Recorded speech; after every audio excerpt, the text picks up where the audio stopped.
morning guys. So today is Saturday. So this morning I'm going to cook biryani. So we have rice, basmati rice. So binabad ko na siya kanina mga 5:30. So wala pa siyang 3 hours. Yung tomato ko naman naka-frozen yan. So kaya ganyan.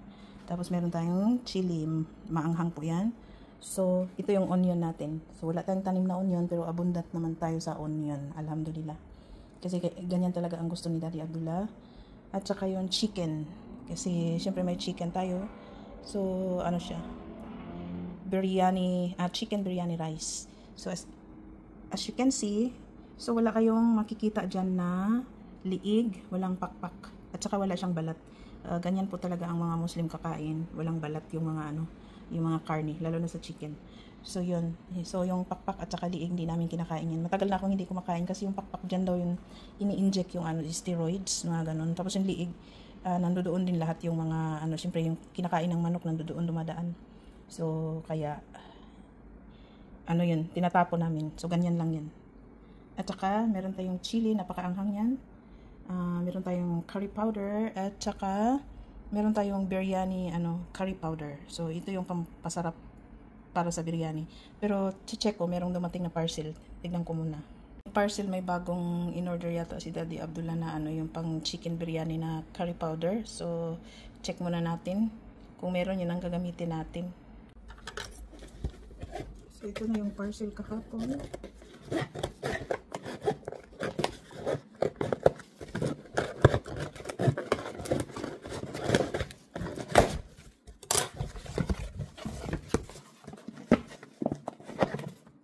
Ito pala, biryani.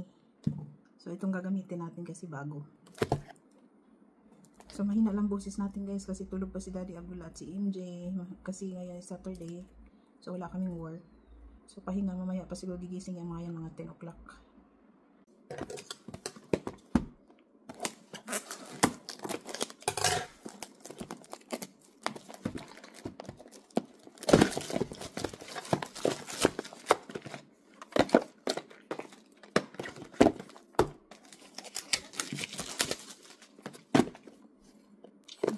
Six boxes. 6 packs pala.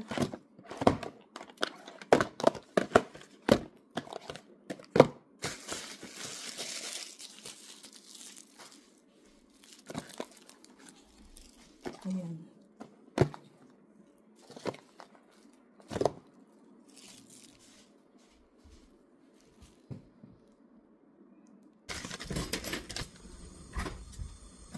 So bago tayo umpisa ng cooking ng biryani, chicken biryani rice, nagluluto muna ako ng paratha roti. Ito, ayan. Kasi nagutom ako. Nag-breakfast na tayo.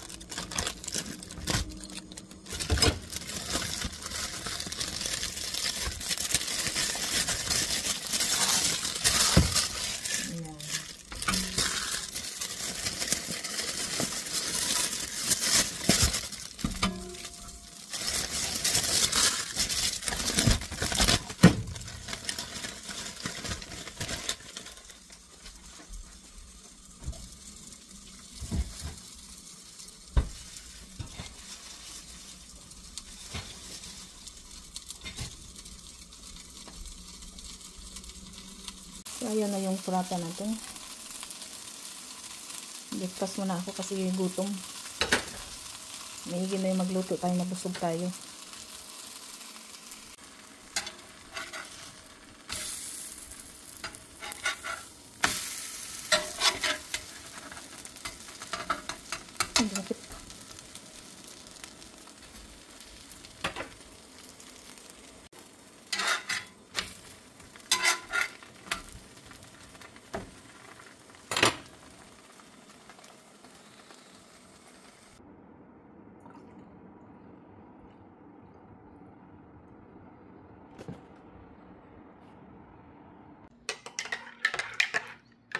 Breakfast muna tayo guys.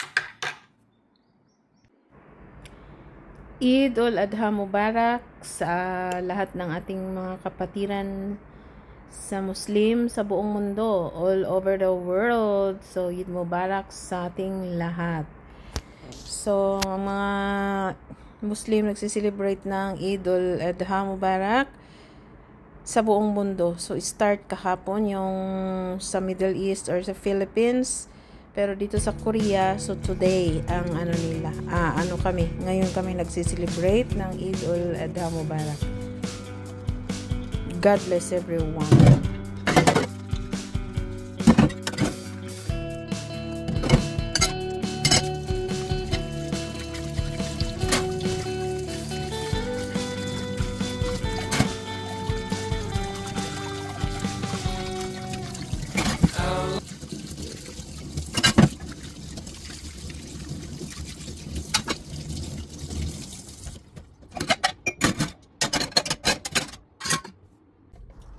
Magluto na tayo. Start na tayo magluto ng chicken biryani rice. So, maglagay na tayo ng oil. So, ang oil na gagamitin natin ay olive oil. So, matagal na po kaming gumagamit ng olive oil kasi maganda po siya sa health. Medyo mahal nga lang, kaya lang. So, wala po tayong garlic dyan. Ewan ko si Daddy Abdullah, hindi niya nilalagyan ng garlic. Ayaw niya. Kaya, hindi ko na lang din lalagyan. Baka mamaya, mag-away pa kami ng dahil sa garlic. Ang importante, for sure, masarap talaga to, promise. So, mainit na. Lagay natin ang onion.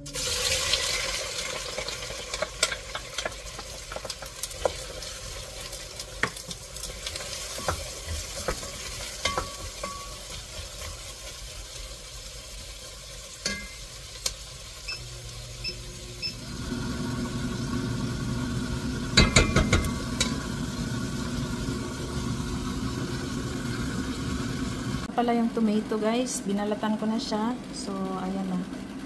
So mabilis na lang yan siyang maluto.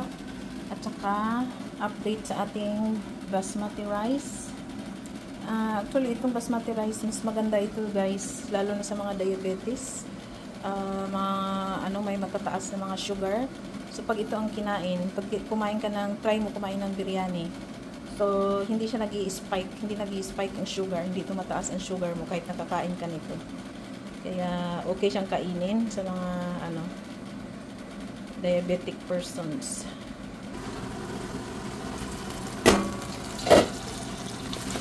So ito na yung onion natin. So let's wait until it become brown. Ipa-brown muna natin siya, yung talagang lutong-luto sa ilagay ang chicken. Gagamit tayo ng pink salt. Ito yung salt na ginagamit namin all the time.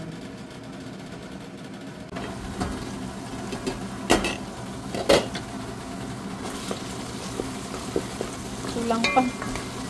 Dapat mas brown pa dito.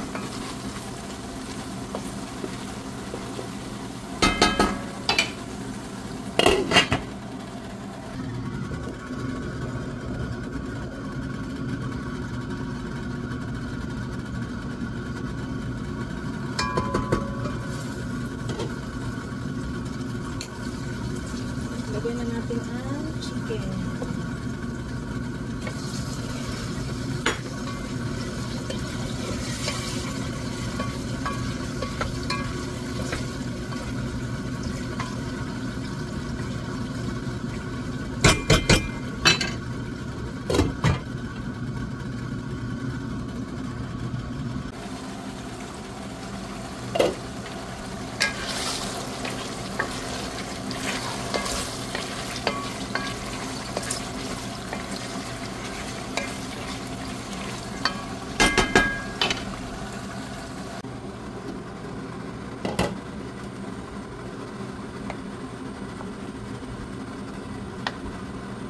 Ilagay ko na pala yung tomato.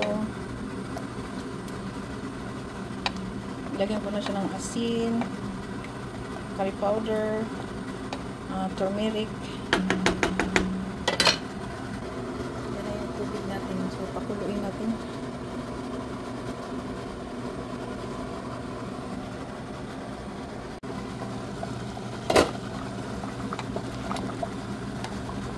ito, ilagay na natin yung biryani curry powder.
So, bago ko nilagay pala yung rice, naglagay muna ako sa boiled na water ng salt para hindi matabang yung rice natin.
So mag-start na tayo, ilagay na natin yung rice. So nilagyan ko pala siya ng ano, yung parang frying pan para ano, pagka ganito hindi siya nasusunog, hindi magiging tutong kaagad-agad.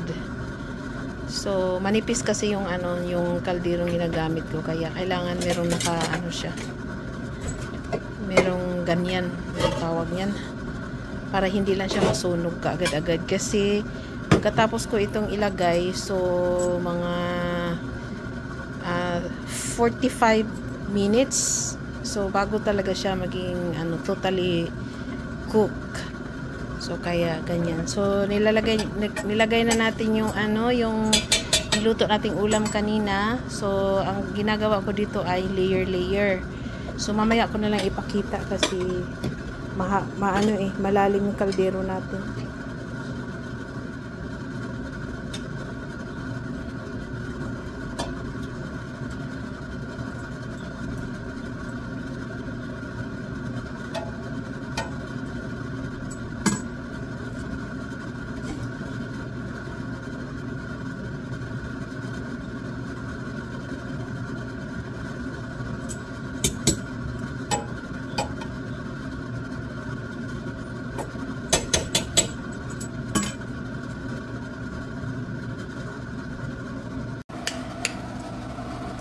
So, meron na yung, yung tawag nito, yung ulam sa ilalim. Pang second layer ko na ito. Actually, mahirap mag-layer kasi malalim yung kaldero. Kung kaming dalawa ni Daddy Abdullah, ako yung tagahawak sa, sa ulam. Tapos, tinataas ko, mag-isa akong magluto kasi maaga pa ito. Tulog pa siya So, kaya yun ganyan na lang ang style ko. Pero nagkaano-ano yan sa labas. Natatapon yung iba sa labas. So, okay na yan. So, maghintay na lang tayo ng mga 45 minutes. So, time check is 9. It's already 9:40. So, nag-start ako na, i-on ito. 9:30. So, matatapos siya ng 10:30. So, 10:30, luto na yan, for sure. So, mga siya, almost 3 hours din ang preparation ng cooking ko. So, pahinga muna ako kasi sasabak tayo ngayon sa general cleaning. Ngayon ay Sabado. So, kapon kasi di ako nakapaglinis kasi nag-work ako doon sa Minor House. Tapos pag uwi ko, binilhan namin ng damit si MJ. Nag-shopping kami for MJ. So, hindi na natin binidyohan yun kasi alams na. Bawal mag-video pag si MJ.